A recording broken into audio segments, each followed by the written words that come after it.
Olá pessoal, como estão vocês? Vamos continuar a aula sobre migração, migrações internacionais e vamos começar falando sobre remessas, tá? Então vamos lá. O que são remessas? Voltando, né? As remessas são quantidades de dinheiro enviadas por emigrantes a seus países de origem, tá? E mais uma vez reforçando a importância das remessas na economia de alguns países. Olha só, a razão de remessas recebidas pelo PIB no Tonga é 31%.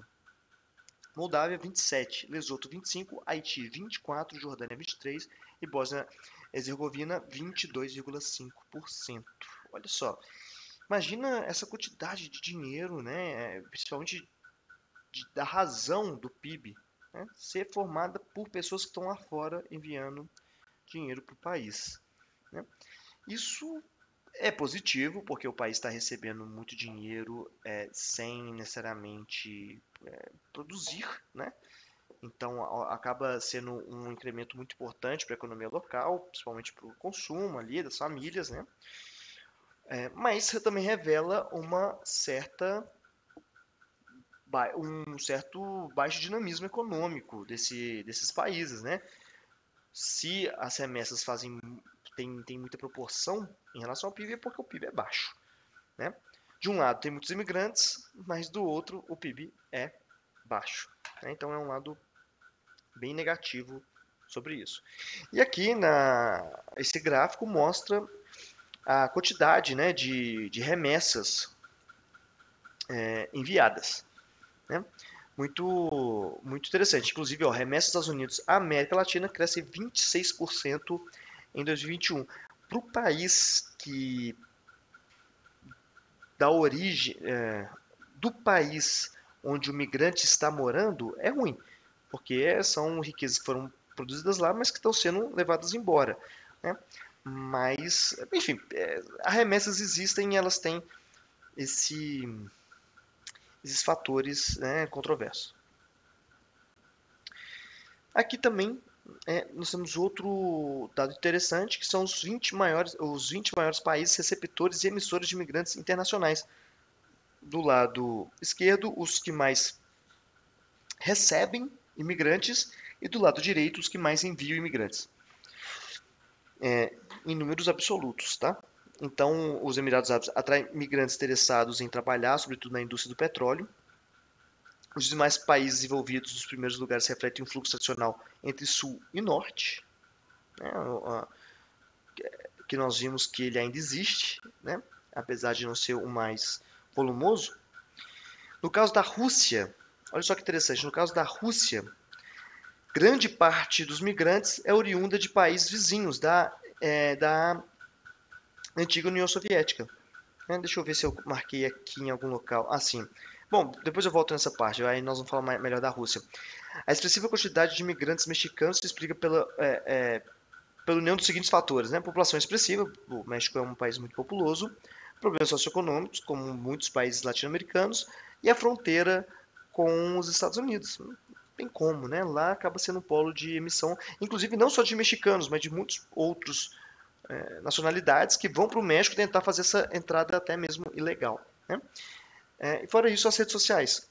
Lembrando que há uma conexão cultural muito forte entre México e o sul dos Estados Unidos, né? Então essa parte acaba facilitando. Muitas pessoas que falam espanhol, inclusive, então facilita bastante essa migração. Olha que legal, isso aqui já fala, né, o top 20 da migração de um país para o outro, né? Quais são os fluxos de um país com outro que estão aí com mais fluxo em 2020, isso, né? Então nós temos aí México e Estados Unidos, maior fluxo migratório, Síria e Turquia, Índia e Emirados Árabes, Rússia e Ucrânia, Ucrânia e Rússia, Índia para os Estados Unidos, Afeganistão e Irã, Cazaquistão e Rússia, Índia e Arábia Saudita, Bangladesh e Índia, enfim, tem outros ali. Mas o que eu queria revelar para vocês é essa questão daqui, ó, da Rússia. A Rússia aparece tanto na hora que sai pessoas da Rússia para a Ucrânia, também de Ucrânia indo para a Rússia. O mesmo acontece ali para o Cazaquistão, para a Rússia e da Rússia para o Cazaquistão. O que, que é isso, na verdade? Isso revela o seguinte: esses países, né, Ucrânia e Cazaquistão, faziam parte da União Soviética e se separaram relativamente recentemente, né? Visto que em 33 anos atrás a União Soviética acabou. Então, isso para aspectos globais pode até ser em questões globais não, vamos dizer, em questões culturais de relações é pouco, né? Não deu ainda uma geração aí de diferença. Por que eu estou falando isso? Porque essas trocas, né, de pessoas de um lado para o outro já aconteciam quando se tratava da mesma nação e que agora tem uma fronteira internacional dividindo elas, né? E que essa passagem pode não encontrar tantos obstáculos, né? O que eu quero dizer é que, nesse caso, o que mostra que se houve uma separação de dois países, a novidade ali é a fronteira internacional no meio. Suponha, só suponha, que o Brasil se separa em dois, entre estados do Nordeste e estados do Sul, Sudeste, aí seria Centro-Oeste, Norte, Nordeste contra Sudeste e Sul. Se separam, né? Por mais que fosse dois países diferentes agora, haveria trocas de pessoas do mesmo jeito. Não só para turismo, como já tem muito, mas de pessoas que você conhece, que já tem intenção de migrar. O que eu quero dizer aqui é que, às vezes, essa fronteira internacional criada pode ser só um detalhe, né? Configurando uma coisa que aconteceria de todo fato agora como migração internacional. Claro que isso vai ter, por ser países diferentes, vai ter questões burocráticas diferentes. E essas questões burocráticas ficam muito à mercê da própria diplomacia. Porque pode ser fácil migrar hoje, mas amanhã pode ser diferente. O caso entre Rússia e Ucrânia está revelando isso para nós, né? Que a Ucrânia e a Rússia até 2014 estavam em um certo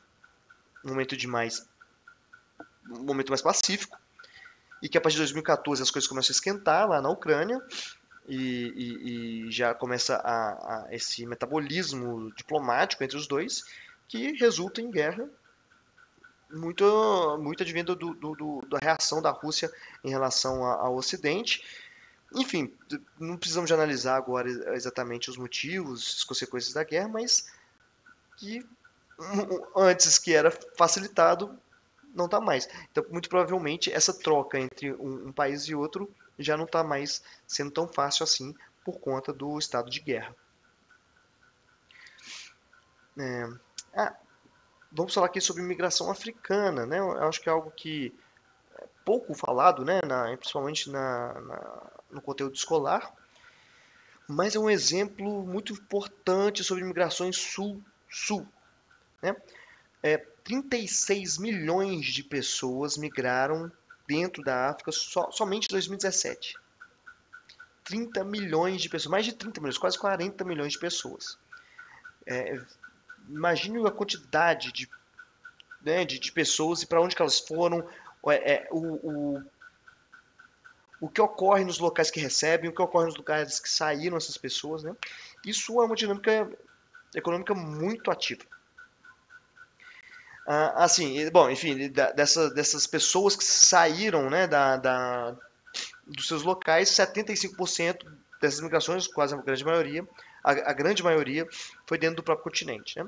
Então, outro ponto importante para falar sobre a África. A população está crescendo num ritmo maior do que a China e a Índia, né, em tempos atrás. Ou seja, pode haver no continente africano 2,2 bilhões de pessoas até 2050, dobrando a população, né? Apesar da urbanização, em 2050 ainda vai continuar sendo rural. A taxa de urbanização em 2015 é 38%. Então é uma taxa de urbanização baixa em comparação com o mundo. O mundo desde 2008 é mais urbano, desculpa, desde 2008, corrigindo, eu não sei se eu falei de 2018, mas deixando claro, desde 2008 o mundo é mais urbano, e a África ainda com essa taxa relativamente baixa em relação ao mundo, né?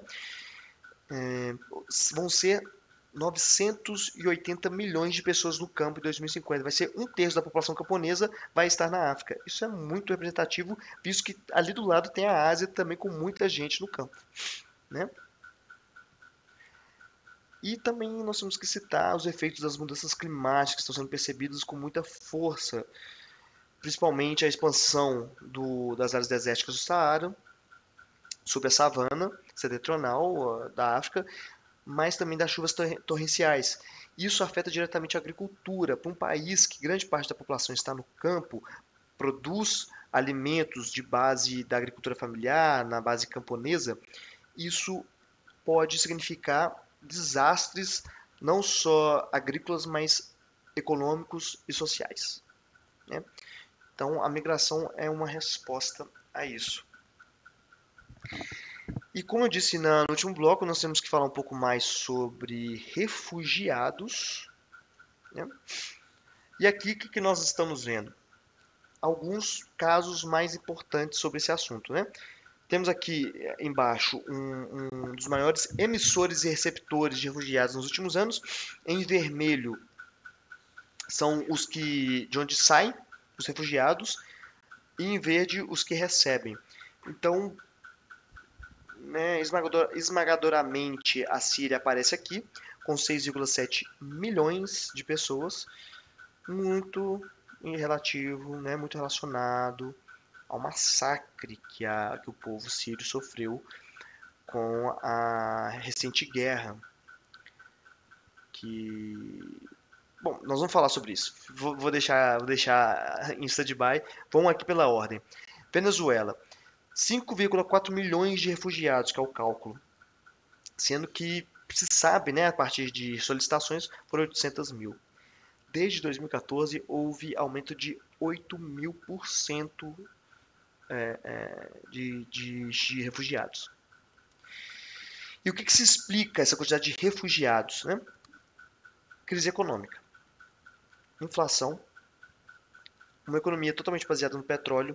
Então, a oscilação do preço do petróleo afeta diretamente todo o PIB da Venezuela, e também as sanções econômicas que ela sofre, né? É um governo ditatorial que há muito tempo já se mostra incapaz de gerir essa inflação, essa crise financeira, mas que também, por outro lado, sofre sanções arbitrárias dos principais países consumidores de petróleo, por conta de não ali estar de acordo com o governo venezuelano, né? Eu digo arbitrárias porque no campo de ditaduras no mundo existem aquelas que são mais sofrem mais sanções por parte principalmente dos Estados Unidos do que outras ditaduras que não sofrem, né? Mas nesse caso a Venezuela sofre muito com essa crise econômica e esse governo que não está mostrando mais assim capacidade de gerir essa questão da economia. Então é muito séria a questão relativa à crise humanitária que a Venezuela sofre internamente por conta disso. Palestina, não precisa nem se falar, né? A Palestina, infelizmente, exige aí aprofundar mais nesse tema, né? Vamos ter momento para isso, mas aqui falando sobre refugiados, expulsão de 14 milhões de pessoas, né? Sendo que são 6 milhões de refugiados e 2 milhões desde os ataques mais recentes de Israel em 2023, 2024. 2 milhões de pessoas, é muita gente, né? Nós temos aí os motivos, né? Quais são os motivos para essa crise humanitária da Palestina? Ela não é de hoje, né? Ela se data desde 1948, com a criação de Israel, em detrimento à criação do Estado da Palestina, como havia sido acordado inicialmente, mas que foi foi um acordo rasgado quando se criou apenas um Estado. E aí tem esse nome, né? Não sei pronunciar, mas o Nakba, que pode se traduzir como desastre, né? Em árabe, que foi o quê? Desde a criação de Israel, esse desastre que foi uma diáspora do povo palestino, através da criação de Israel em cima daquele território, e uma repressão contínua de ataques alternados. Ataques alternados que por muito tempo passaram de guerras pontuais, violentas, e depois se alternavam aí com repressões mais sistemáticas, né? E aí, anos mais tarde, alguns grupos, né, surgem para tentar responder a essas repressões de Israel, e anos mais tarde ainda vai chegar o Hamas. Né? Isso nós vamos ter que conversar depois com mais calma sobre esse assunto, porque tem muito mais complexo do que imaginamos. Mas enfim, nesses últimos 2 anos, né, 2023 e 2024, a gente está vendo a devastação da faixa de Gaza como não se via antes, desde 1948, né, com a devastação total das cidades que compõem a faixa de Gaza. Também, aí voltando finalmente para a Síria, nós temos aí quase 7 milhões de deslocados do centro da Síria e sendo 6,6 milhões de refugiados internacional. Então a gente pode somar esses números aí para dar o número de pessoas deslocadas. E ali a causa é a guerra civil. Né? A guerra civil na Síria, resumindo, mais uma vez, não dá para a gente explicar, né, essa questão em pouco tempo, mas a guerra civil da Síria é um desdobramento da Primavera Árabe, né, com o metabolismo ali político, social, em relação às ditaduras de todo o mundo árabe, em que alguns países ali há uma abertura política, em outros há um... Enfim, foi muito complexo, mas cada local respondeu de uma maneira, não só pela atuação política local, mas também muito influência política externa. E o caso da Síria não foge disso. A ascensão do Estado Islâmico na Síria tem uma história muito ligada a intervenções do Ocidente no local, que remonta na Guerra Fria. E o que acontece na Síria, com todo esse alvoroço aí relacionado à Primavera Árabe e a ascensão de um grupo de mercenários que toma poder, ganha armas e territórios, que é o Estado Islâmico, justificando o uso ali da religião para poder, né, fazer um certo massacre sem maiores objetivos, né? Há também uma disputa entre o Ocidente e a Rússia pela influência local. Então, para piorar a situação, aquela velha disputa da Guerra Fria se retoma no território sírio, que já estava sendo, né, bem devastado pelo Estado Islâmico, e ainda vem essa disputa nesse local que gera esse desastre humanitário. Né? Chegamos mais uma vez no nosso gráfico, né, sobre os maiores emissores e receptores. Agora mostrando ali a Venezuela também como os maiores emissores, o Afeganistão, o Sudão do Sul.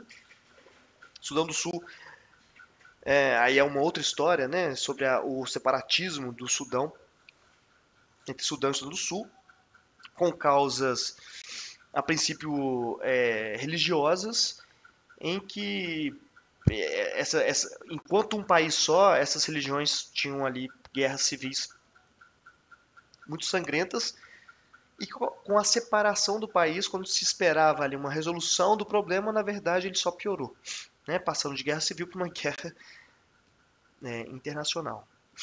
E o Mianmar também, né? Que é um outro problema, e aí a gente já teria que remontar ali ao recente genocídio que houve, né, no Mianmar, uma ditadura militar instaurada, enfim, que gera muitos refugiados também. E também tem aqueles países que mais recebem, e aí nós podemos ver, e fazer até uma espécie de, né, ligar as linhas, fazer aqueles exercícios de ligar a linha de a relação locacional da Síria, dos sírios que vão migrar, né, os refugiados vão para a Turquia, dos venezuelanos que vão para a Colômbia, mas também vieram para o Brasil, não está aqui no top 5, né, dos receptores, mas também vieram para o Brasil. O Afeganistão, que pode ir também ali para o Paquistão. Enfim, tem essas relações de proximidade que os refugiados buscam, né, refúgio próximo. Bom, para finalizar, vamos aqui. Deixa eu me retirar. Também tem essa questão daqui que é a chamada fuga de cérebros. Tá? E o que seria a fuga de cérebros? É um tipo de migração caracterizada pela saída de profissionais extremamente qualificados de determinados países em busca de melhores condições de emprego e renda. Nesse mapa nós temos uma tentativa, né, de mostrar esses fluxos entre os países. E aí mostra, né, se você conseguir aí olhar com mais atenção, você vai conseguir ver setas, né, indicando esses fluxos. Quer dizer, existe uma troca de pesquisadores no mundo como um todo, isso aí é algo que está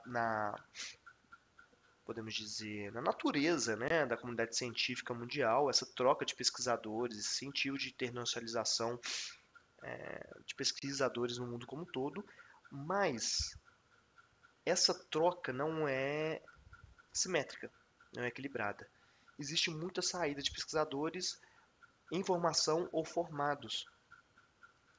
Isso acaba sendo um problema, porque o país, e aí geralmente um país que não é tão dinâmico, no capital de indústrias de alta tecnologia, esses países acabam perdendo mão de obra muito qualificada. Então, aquele país investe na qualificação do pesquisador, do profissional, e ele vai exercer essa profissão fora, porque os empregos não satisfazem, né, a valorização, até mesmo a vaga oferecida, não satisfaz a qualificação, o grau de qualificação desses profissionais. Então, acaba rolando essa migração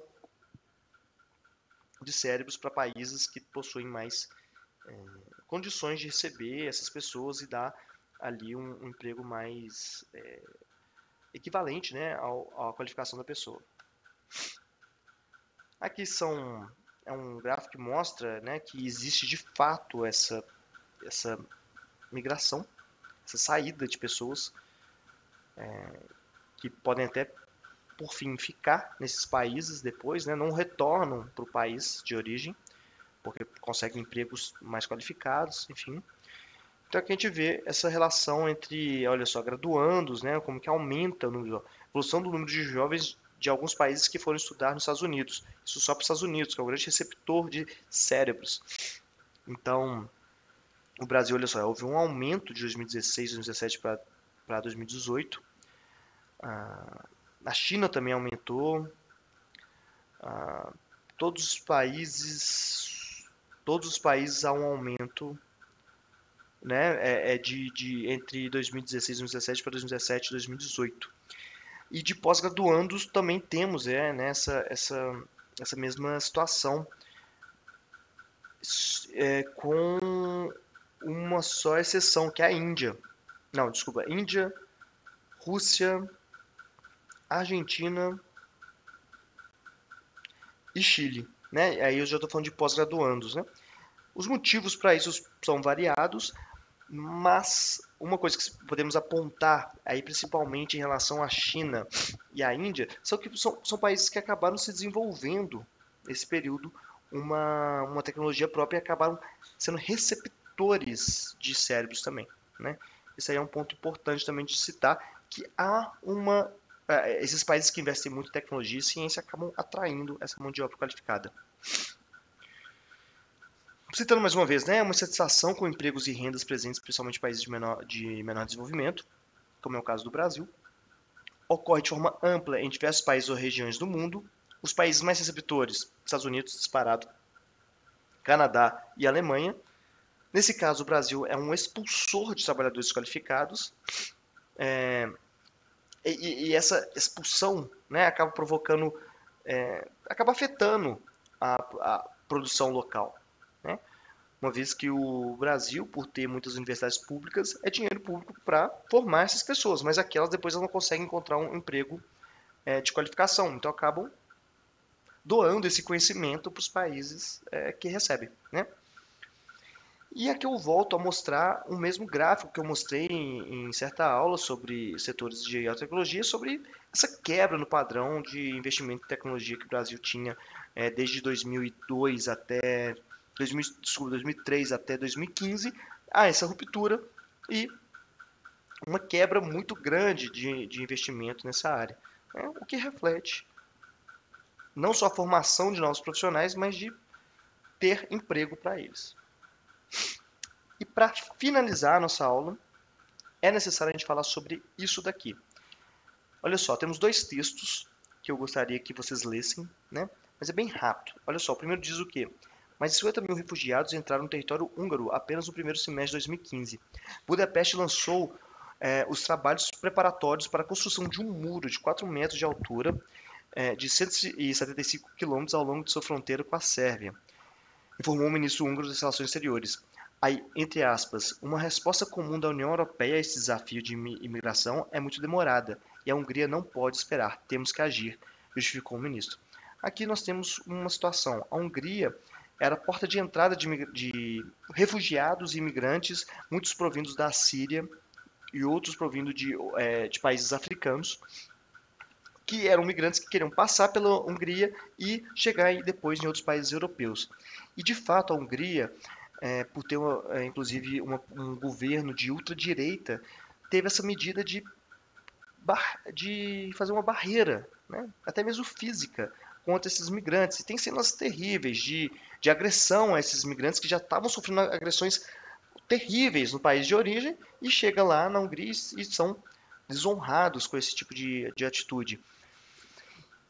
Isso daqui é um caso de xenofobia. O que seria xenofobia? É o ódio ao estrangeiro. É o quê? É uma injúria sobre o povo da vítima, inferiorização dos costumes e tradições, preconceitos linguísticos, culpar um migrante de atrapalhar a vida no local que hoje mora, considerar a vítima intelectualmente inferior devido à sua cultura. E aí essa questão da culpa no migrante, né? Porque olha, o migrante vai destruir a forma europeia de vida. Isso é uma forma de xenofobia muito, muito comum, tá? Mas eu queria mostrar para vocês o texto 2. O Alto Comissário, o Comissariado das Nações Unidas para Refugiados, a Acnur, critica as manifestações de xenofobia adotadas pelo governo da Hungria. O país foi invadido por cartazes nos quais o chefe do executivo insta os imigrantes a respeitarem as leis e a não roubarem os empregos dos húngaros. Para a Acnur, a medida é surpreendente, pois a xenofobia costuma ser instigada por pequenos grupos radicais e não pelo próprio governo do país. E aí a gente entra num outro campo de xenofobia, que é xenofobia enquanto política de governo. O ódio alcançou a política e ela passa a fazer políticas públicas em relação a isso. Cria obstáculos burocráticos, financeiros e até físicos, não cumpre leis internacionais sobre refugiados, está descumprindo nesse caso, discriminação por políticas, seleção de imigrantes pela nacionalidade e status social. Isso aqui é algo muito comum nesse mundo atual, de aumento de refugiados e cada vez mais contraditório em relação à ideia de globalização, de liberdades, mas de barreiras até mesmo físicas para as pessoas ultrapassarem essas fronteiras. E aqui fica o questionamento para a gente terminar a aula, se essa xenofobia enquanto política de governo está só na Hungria, ou se ela está aí como política de governo de muitos países democráticos, principalmente aqueles centrais. Gente, isso aí foi a aula de imigração internacional. No próximo bloco vamos falar sobre migração do Brasil. Até lá!